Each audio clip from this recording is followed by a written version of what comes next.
I began drinking about a liter of wine a day, and I would couldn't wait till I think it was the Thursday paper, Washington Post came, so I could see who had jug wine on sale that weekend, and where I could get the best buy on red wine. At age 74, Ellen developed a drinking problem. It started when she was diagnosed with lung cancer.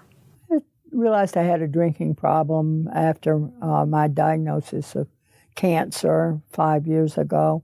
I think the shock of having cancer, the anxiety concerned with am I cured or am I going to continue to have this battle? The diagnosis of a devastating condition, particularly one associated with pain, but not necessarily, can be easily a trigger for the development of a drinking problem. And people will turn to alcohol for solace. Dr. Mark Willenbring, an addiction psychiatrist, says there are certain life events that can trigger drinking problems in older adults. One is retirement. We see this very often in men, where they've probably been a pretty heavy drinker, at least a regular drinker throughout their life, but their drinking was constrained by their job. They didn't drink at work. So they would start drinking after work at 5 or 6, 7 in the evening. Now you're retired, you don't know what to do with your life. Well, why not start at 3? Well, why not start at noon? And I've seen this over and over again. A second thing is disability. When people become disabled and they're no longer able to work, they may get some depression and hopelessness. A third problem is pain. People who are already drinkers usually will develop a drinking habit really to help them cope with the pain and the disability. A fourth reason people develop problems is because so many older adults have difficulty with sleeping. They have insomnia, they have disrupted sleep, so people will drink to get to sleep. Finally, especially for men, losing a spouse puts them at risk for developing an alcohol dependence problem, and that can develop very rapidly, even in people who never had a problem before. Ellen had been a social drinker for most of her life, but it took her a while to realize that her drinking had crossed the line. I don't think I was aware when I got cancer of the insidiousness of the alcohol habit.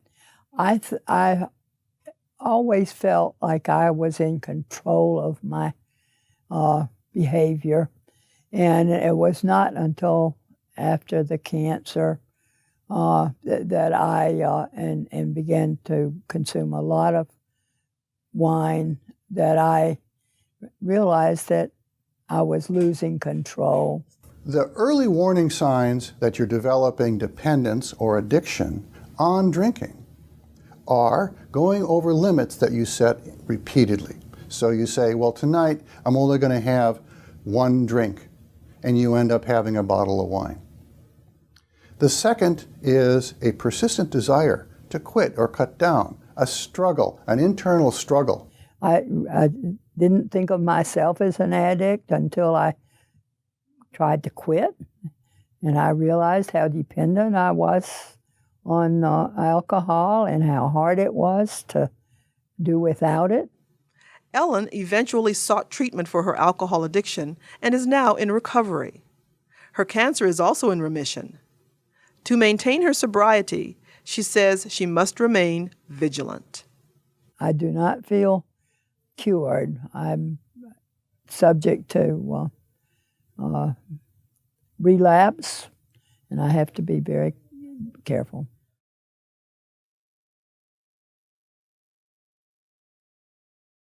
The most important thing for people who drink is to keep track of their drinking. This is like counting calories or monitoring your weight by getting on the scale, keeping track every day, and sharing it with someone is also very helpful. You want to catch it early when you're first starting to see an increase in your drinking. And so you need to know what a drink is. You need to know what the safer levels of drinking are. So you have to keep track. I say know your number if you're going to be a drinker. A second strategy is what we call pace and space. That is, when you're drinking, insert a non-alcoholic beverage between alcoholic beverages. Don't have more than about one drink every 2 hours. That leaves your blood level at a pretty minimal level, and you're not going to get significantly impaired. You can take, drinking holidays. Sometimes that's a good idea. Sometimes people need to get away to break the habit and then kind of start over. Drink beverages that have a lower alcohol concentration rather than a high alcohol concentration. So rather than having a martini, which has on average about 2 drinks in it for an average size martini, and get your blood level up high, you could have a gin and tonic that's fairly dilute. And there's a product available on the National Institute on Alcohol Abuse and Alcoholism website called Rethinking Drinking, which is a product for people who want to drink, but they want to drink safely. So it's a wellness product. It's not primarily for people who have already developed an addiction. They need treatment. But in terms of prevention, it's most important to catch it early. There are various kinds of common sense strategies, but the most important thing overall is to set a goal, keep track, and keep working at it. In the beginning, I drank no more than the people around me, other college freshmen.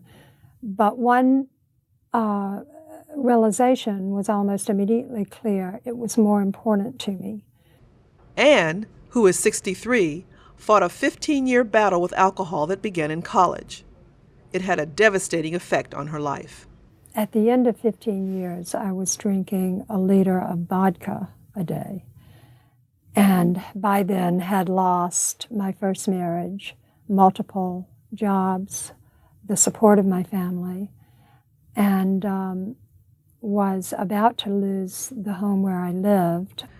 When she realized she had a problem, she tried to get help, but frequently faltered. I managed to stay sober for a year, and then almost inevitably drank again, and then another year, and almost inevitably drank again. Dr. Mark Willenbring, an addiction psychiatrist, says that people with alcohol addiction often try to quit many times before they are successful.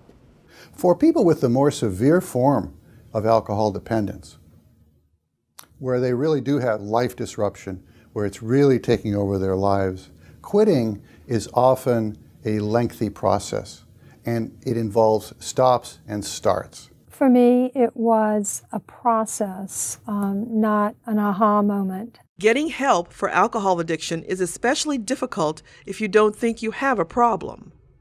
When she was diagnosed with lung cancer at age 74, Ellen began drinking heavily, although she didn't realize it at first.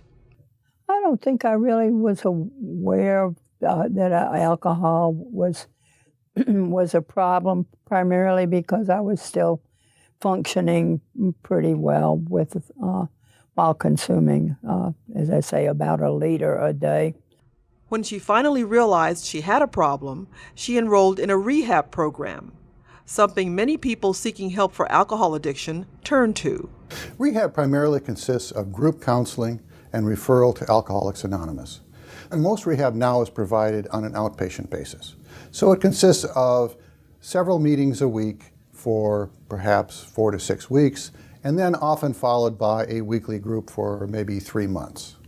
Although she found quitting a struggle, rehab worked for Ellen. I managed to stop by sheer grit. I think I would go to my meetings, and I would try to go to an AA meeting, especially on the days that I didn't have my my suburban hospital addiction treatment outpatient program. Although rehab and Alcoholics Anonymous helped Ellen recover and work for many people, this is not the only approach to recovery. Professional treatment is also available, And today, that includes new medications and behavioral therapies. One of the most important things for people to understand, especially older adults, and especially people who are still in the functional stage of alcohol dependence, is that there are new treatments available. Primarily medications, but also new behavioral treatments. The most common behavioral treatment that we know is effective is cognitive behavior therapy, which is essentially teaching you skills for dealing with craving, relapse prevention, interpersonal communication, and so forth. Alcohol addiction is a chronic illness that can be difficult to overcome. As with other chronic diseases, treatment needs to be ongoing. A scientifically based treatment of addiction involves chronic care management. That is, you treat people as long as they need treatment. So we need to be thinking in terms of years to decades of treatment or management, like we do with asthma, with high blood pressure, with heart disease, with arthritis. And with appropriate treatment, most people suffering from alcohol addiction eventually recover. Oh, I've been in recovery for 30 years now. I'm committed now to sobriety after 11 months of not drinking. 20 years after the onset of alcohol dependence, fewer than 10% of people are still dependent. So the good news is almost everybody eventually gets well. For more information on alcohol addiction and ways to address it, visit Rethinking Drinking, the website from the National Institute on Alcohol Abuse and Alcoholism.